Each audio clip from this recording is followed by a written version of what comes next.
I'm down in my cellar, and this is where it was the coal hole underneath the doorsteps at the front of the house. That's the mains water coming in. It's quite damp in this corner and always has been. I've managed to cure the damp up to one course of brickwork all the way around the rest of the cellar in a house that doesn't have any damp-proof course. Down here, you can see overnight we've had a lot of rain, and this in the past has had water flowing in.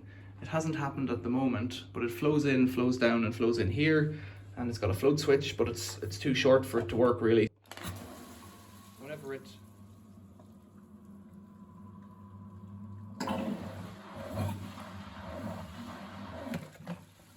Whenever it fills up, I drain it down, but that's basically the groundwater table, as far as I can tell. It comes in from the wall up there, which just has clay behind it and a bit of a French drain, but it's obviously not perfect, and when it's really wet for a long period of time, water will come in there. I can't fight that without tanking or something like that, and I don't really want to go into tanking. I don't believe that tanking is good for old Victorian houses. This house is about 140, 150 years old nearly. I follow a guy on YouTube called Peter Ward. He talks a lot about damp and remedies that are more holistic, like ventilation. And so what I have here is a hole drilled to outside. It's just a vent. At the moment air is blowing in, so I've stuffed it up. But normally I just rest this little extractor fan, little cheap extractor fan on it, and it's been running for about 3 years now. But let's try turning it on. You can hear it humming and see it trying to turn, and if I try to help it, it doesn't do anything. The bearings are probably all gummed up.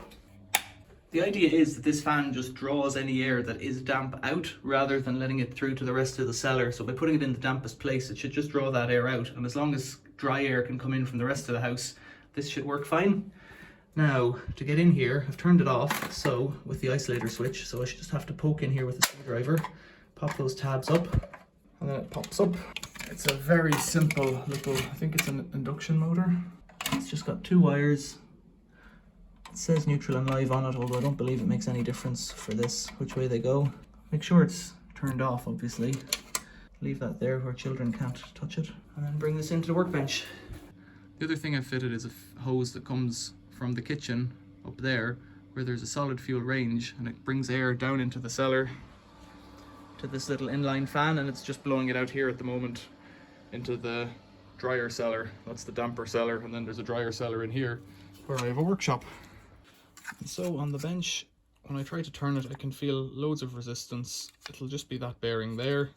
There's 2 ways to cure it. One is to pull off this fan. I think it just pulls off, yeah. And put a drop of oil on each side. That would do it. But a better solution is to take it apart, clean it out, put it back together. These fans cost about 12 or 20 pounds. Something like that. They're not expensive in the slightest. This one's run for, like I said, 3 years continuously. But what happens is, as long as it's running, it's happy. Once you turn it off, sometimes it can't start again. And some of them, when you unscrew it, the 2 sides fall off and you can pull the bearings out. On this one, you can't. I could repair it by drilling out the rivets and re-riveting it. I thought on it a little harder, and I think it's best actually if I just remove the rivet completely, because the screws will hold it together.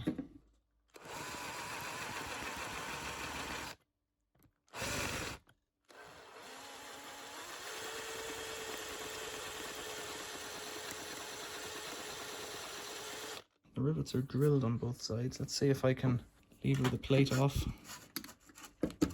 That's it. Quite easy really. There's the center, there's a washer on the back. Whoops. So it feels like that one's the sticky one because it was the harder one to get off. Within here there's a little bronze bushing maybe, or sintered bronze or something, semi-porous. And this felt washer is meant to hold oil and distribute it onto that washer. There's a similar arrangement on the other side. Got some cocktail sticks. I'll take one out. And a tissue. And some alcohol. Some medical alcohol. And I don't know what the best way is to do this really, but so try and screw that up a bit into a point. Drop of alcohol. Try and give this a clean out, and if there's any gunk in here, it should be visible on the cloth. Not much, you know. Might just have dried out. Been a bit enthusiastic with the old alcohol there. That's not the first time it's been that way. Yeah, they're coming out quite clean there. Let's give this shaft a clean. Oh, keep the washers on.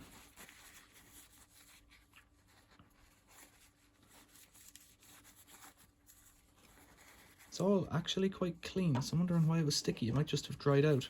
You've got to remember that oil is air. You've got to remember that air is. You have to remember that air is flowing over it the whole time. So any moisture like oil will eventually evaporate off.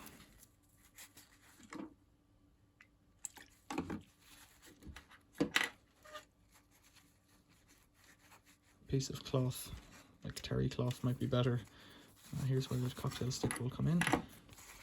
Terry cloth might be better, but you've got to use what you've got to hand.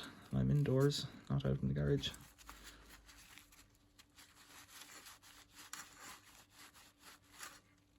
Yeah, it's all remarkably clean. A bit surprised by that.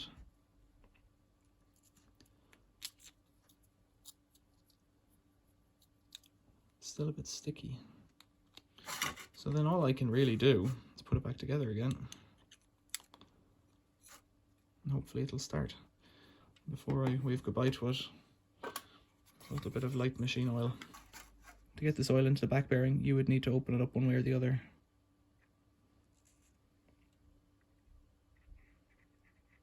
The reason I decided to drill it out is mostly because the cleaner I can make it, the longer it'll be between repairs. So there's a bit of oil now.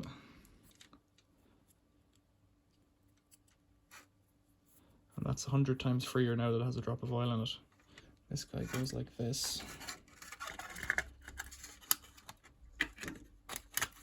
Through there, this wire goes like this. That's right. Get the two screws back in. And so whereas before it wouldn't turn at all, now it is spinning quite freely. I'll give that a clean. You can see that's just from air. It's just like in any extraction fan. And then just push this fan back on. And just hold that from the back and give it a snug up. That's it. And now it spins completely freely, whereas before it wouldn't.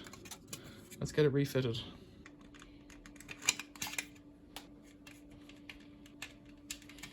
And snap this cover on. That's it.